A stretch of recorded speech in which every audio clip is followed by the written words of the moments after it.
Hello everyone, और आज के इस खास सेशन में सभी का स्वागत है।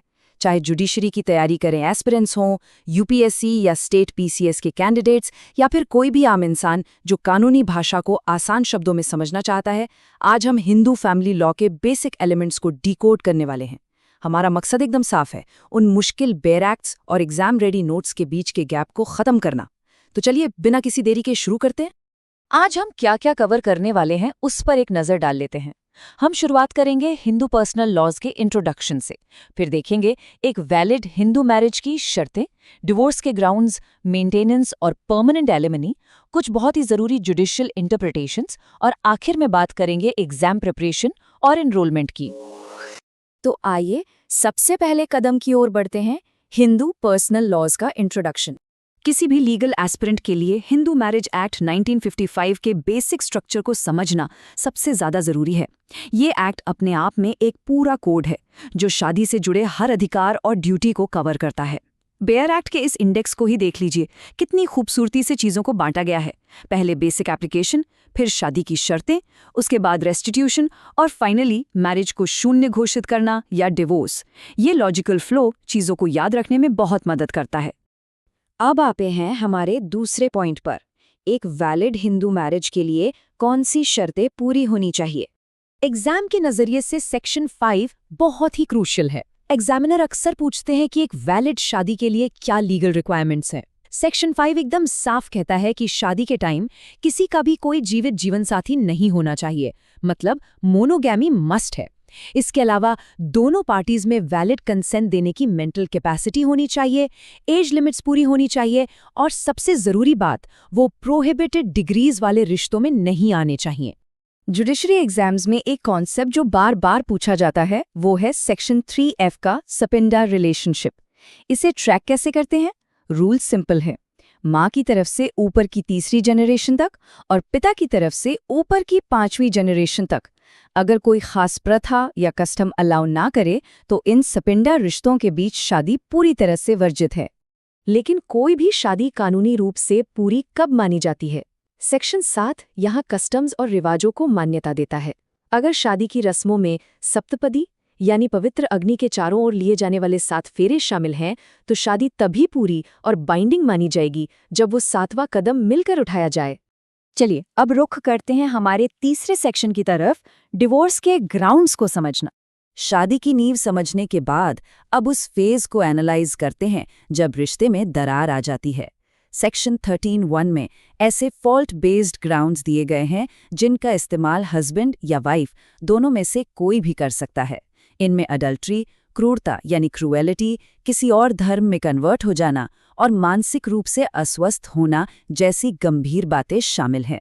मेंस एग्जाम लिखने वाले सभी कैंडिडेट्स ध्यान दें।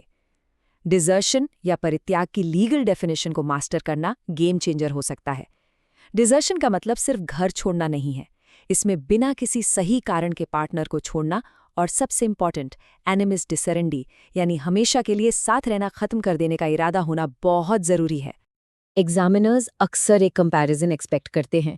सेक्शन 13(1) के जनरल ग्राउंड्स के साथ साथ सेक्शन 13(2) को भी देखना होगा, जो सिर्फ और सिर्फ वाइफ को कुछ स्पेशल राइट्स देता है। जैसे अगर हस्बैंड ने दूसरी शादी कर ली हो, या फिर मेंटेनेंस का ऑर्डर पास होने के 1 साल बाद भी दोनों साथ ना रह रहे हों, तो वाइफ इन बेसिस पर डिवोर्स मांग सकती है। अब बढ़ते हैं चौथे और बहुत ही अहम हिस्से की ओर, मेंटेनेंस और परमानेंट एलिमनी। शादी टूटने के बाद सर्वाइवल और प्रोटेक्टिव सेफगार्ड्स बहुत ज़रूरी हो जाते हैं। यहाँ सेक्शन 24 और 25 का फ़र्क समझना होगा।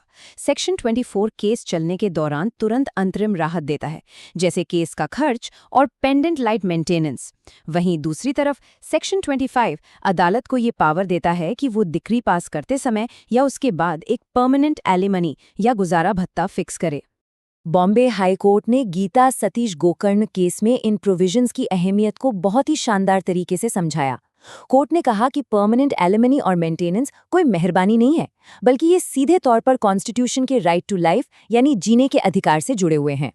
हमारा 5वां सेक्शन उन लोगों के लिए है जो एक्स्ट्रा मार्क्स स्कोर करना चाहते हैं, की जुडिशियल इंटरप्रिटेशंस। सिर्फ बेयर एक्ट पढ़ लेना काफ़ी नहीं है, लैंडमार्क जजमेंट्स को कोट करना बहुत ज़रूरी है।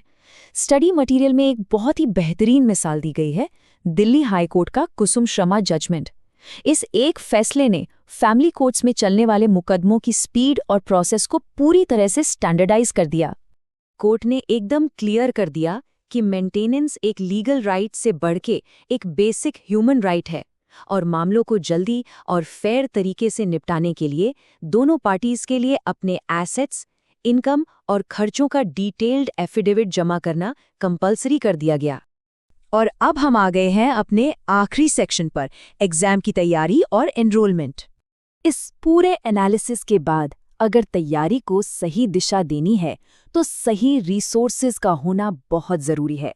बेयर एक्ट्स के ऐसे ही डीप एनालिसिस, शानदार नोट्स और स्ट्रक्चर्ड गाइडेंस के लिए इस एक्सप्लेनर को लाइक करें, शेयर करें और सब्सक्राइब करें। तुरंत एनरोलमेंट या किसी भी जानकारी के लिए आप www.adhyayanam.co.in पर विजिट कर सकते हैं या फिर सीधे व्हाट्सएप के जरिए जुड़ सकते हैं।